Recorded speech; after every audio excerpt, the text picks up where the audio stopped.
Do you ever have somebody say some horrible, nasty, racist stuff to you? When I was growing up, I did. You did? Yeah.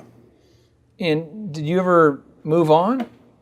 Well, you got to keep in mind, in my world, that level of ignorance was commonplace. So you classified it as ignorance. You didn't get angry? I don't think I got angry because my grandfather had a statement. It's so funny. He said, white people are sick, but they'll get well after a while. So we never, if you dwelled on that all the time, you'd go crazy. Well, there's people who still dwell on it all the time. There's people who, dwell on a area, not just racism, but any area. They're stuck. They're still talking about how their mother abandoned them, or how they were, had racist treatment, or how they grew up poor. They can't move on. There's rappers. I know rappers who are still angry about. They're like, there's one rapper. He's actually a Caucasian rapper, but he's perpetually angry about how he was raised. They just get stuck there. We can't move on. Why is it that some people can't seem to move on? Well, you have to look at this. What is his records about?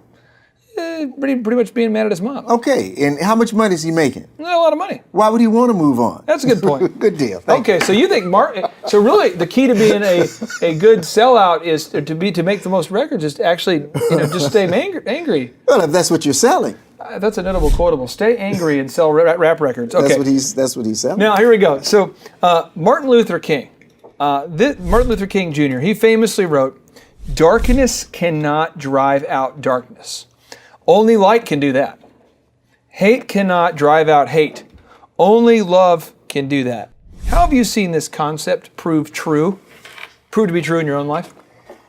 I wrote a book called The Invitation, which really gave me a clear picture of that reality.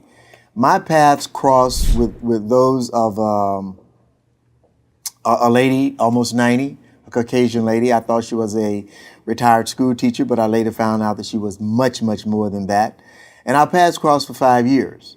But she represented the generation that wrote the rules that I had to live by.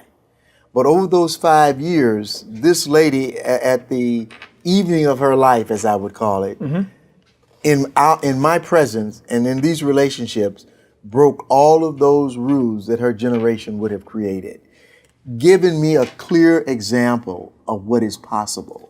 So a woman who grew up in a time of segregation where she actually might have endorsed it, very easily now comes full circle in her later years and begins to treat you with kindness and respect?